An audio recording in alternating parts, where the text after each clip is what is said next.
आप देख रहे हैं अनहोनी। अनहोनी में आज की कहानी हमारे साथ शेयर की है अनूप जी ने। तो चलिए बढ़ते हैं आज की इस कहानी की ओर।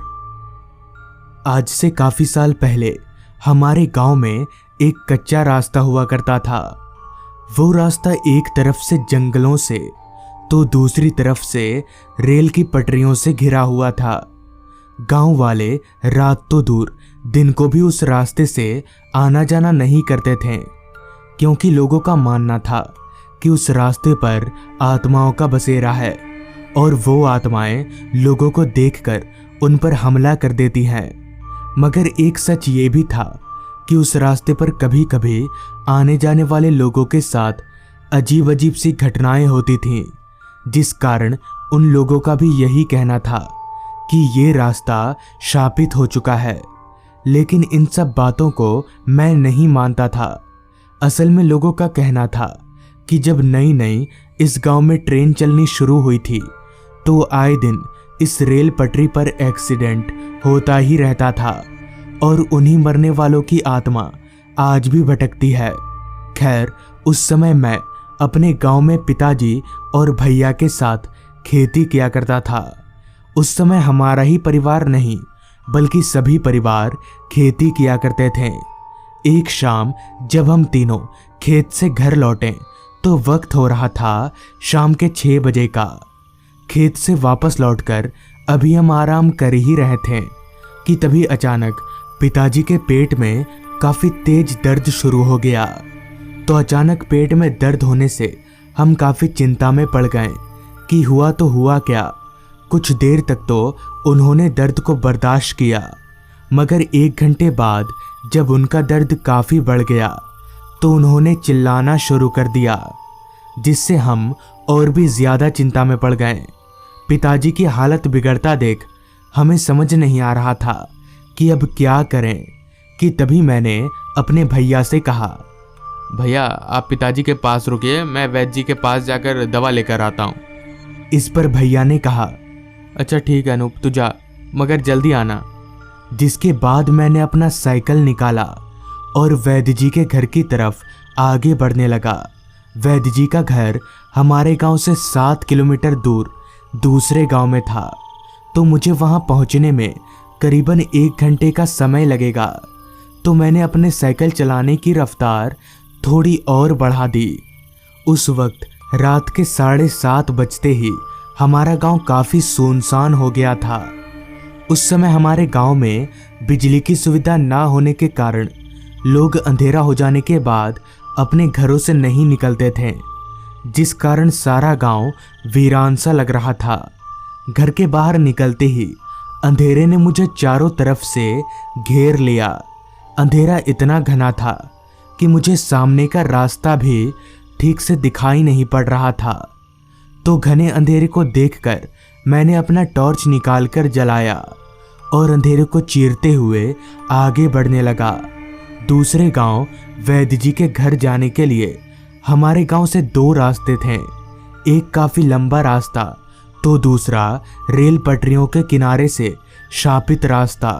इस पर मैंने मन ही मन में कहा, लंबे वाले रास्ते से जाऊंगा तो काफ़ी देर हो जाएगी, तो मैं रेल पटरी के किनारे वाले रास्ते से ही चला जाता हूँ, और वैसे भी मैं इन सब बातों पर विश्वास नहीं करता। इतना बोलकर मैंने साइकिल को उस रास्ते पर मोड़ लिया तो वो रास्ता पहले वाले रास्ते से भी ज्यादा सुनसान था। खैर, मैंने किसी तरह उस रास्ते को पार किया और दूसरे गांव वैद्य जी के घर गया। जिसके बाद मैंने वैद्य जी को पूरी बात बताई तो उन्होंने मुझे दवा देते हुए कहा, ये लो दवा और जल्दी जाकर अपने पिताजी को खिला दो। जिसके बाद मैंने दवा लिया और साइकिल लेकर वापस से घर की तरफ आगे बढ़ने लगा। अब रात काफ़ी हो चुकी थी, जिस कारण पूरा माहौल वीरान सा हो गया था। दूर दूर तक रास्ते पर मुझे मेरे अलावा इंसान तो दूर कोई जानवर तलक भी दिखाई नहीं पड़ रहा था। खैर, मैं वहाँ खड़े होकर और समय ज़ाया ना करके साइकिल को रफ्तार से चलाकर घर की तरफ आगे बढ़ने लगा। आगे बढ़ते वक्त बार बार यही ख्याल आ रहा था कि मुझे उस पटरी वाले रास्ते को पार करना है। और ये सोच सोच कर मुझे थोड़ी थोड़ी बेचैनी भी हो रही थी, मगर मुझे अपनी पिताजी को जल्दी से दवा भी देनी थी, जिस कारण मैंने साइकिल को दोबारा से उसी रेल पटरी वाले शापित रास्ते की तरफ ले लिया। वो शापित रास्ता और भी ज्यादा अंधेरे में डूबा हुआ था। चांद भी रास्ते के किनारे घने जंगलों में छुप सा गया था, जिस कारण चांद की हल्की रोशनी भी उस रास्ते पर नहीं आ पा रही थी। सन्नाटा तो इतना फैला हुआ था कि उस रास्ते पर रात कीड़ों की आवाजें नहीं आ रही थी। रास्ते पर काफी सन्नाटा होने के कारण मेरे साइकिल चलाने की आवाज मुझे साफ साफ सुनाई पड़ रही थी। अभी मैं आगे बढ़ ही रहा था कि तभी मेरे सामने अचानक एक पेड़ की डाली टूटकर गिरी, जिससे मैं एकदम से चौंक गया और ब्रेक दबाकर अपनी साइकिल को वहीं रोक लिया। लेकिन वो पेड़ की डाली इतनी बड़ी थी कि उसने पूरा रास्ता घेर लिया। मगर ये पेड़ की डाली गिरी तो गिरी कैसे? अभी ना हवा चल रही है और ना ही बारिश हो रही है। ये सोचकर मैं काफ़ी हैरान हो गया। लेकिन मुझे घर जल्दी जाना था, तो मैंने किसी तरह अपनी साइकिल को उस डाली के ऊपर से पार किया और वापस से घर की तरफ आगे बढ़ने लगा। मगर मुझे कहाँ पता था कि मेरे साथ क्या होने वाला है, और ये पेड़ की डाली मुझे आगे ना जाने की चेतावनी दे रही थी। अभी मैं आगे बढ़ ही रहा था कि तभी मेरी साइकिल किसी चीज के ऊपर चढ़ गई, जिससे मेरा बैलेंस बिगड़ा और मैं धड़ाम से जमीन पर जा गिरा। मैं इतनी तेज गिरा था कि मुझे काफी चोट आई। फिर भी मैं किसी तरह से उठा और ये देखने के लिए पीछे मुड़ा कि आखिर मेरी साइकिल किसके ऊपर चढ़ गई थी। तो पीछे मुड़ते ही पीछे का नज़ारा देखकर मेरे पैरों तले जमीन खिसक गई और मेरे होश उड़ गए, क्योंकि जमीन पर काफी इंसानी शरीर के कटे हुए टुकड़े गिरे हुए थे। ये देखकर मेरा पूरा शरीर कांप रहा था। समझ नहीं आ रहा था कि क्या करूं, आखिर ये कैसे हो सकता है। मगर मुझे इतना तो समझ आ ही गया था कि अगर मैं यहाँ रुका तो ज्यादा देर तक बच नहीं पाऊंगा। ये सोचकर अभी मैं वहां से भागने जा ही रहा था कि तभी मैंने देखा कि वो शरीर के कटे हुए टुकड़े आपस में जुड़ने लगे हैं।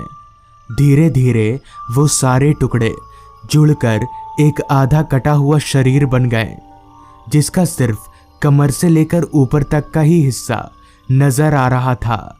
उस आदमी का चेहरा बहुत ज्यादा डरावना था। उसकी आंखें लाल चमक रही थी। ये देखने के बाद मैंने ना आओ देखा ना ताओ अपनी साइकिल वहीं छोड़कर भागने लगा। मुझे कुछ आइडिया नहीं था कि मैं किधर भाग रहा हूँ, बस मैं भागे जा रहा था।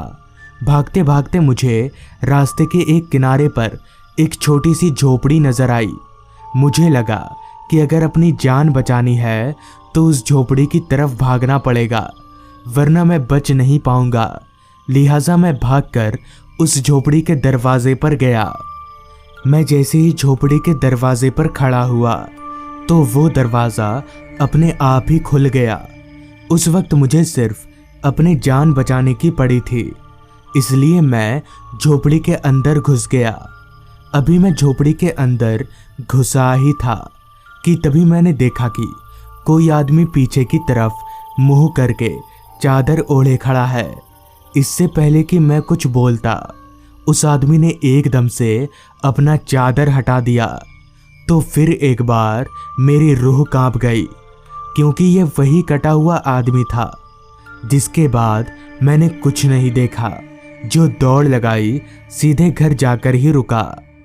तो दोस्तों, ये थी आज की कहानी।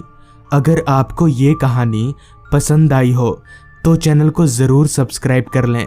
तो मैं आपका दोस्त आर्यन जल्द ही मिलूंगा आपसे ऐसी ही एक कहानी के साथ।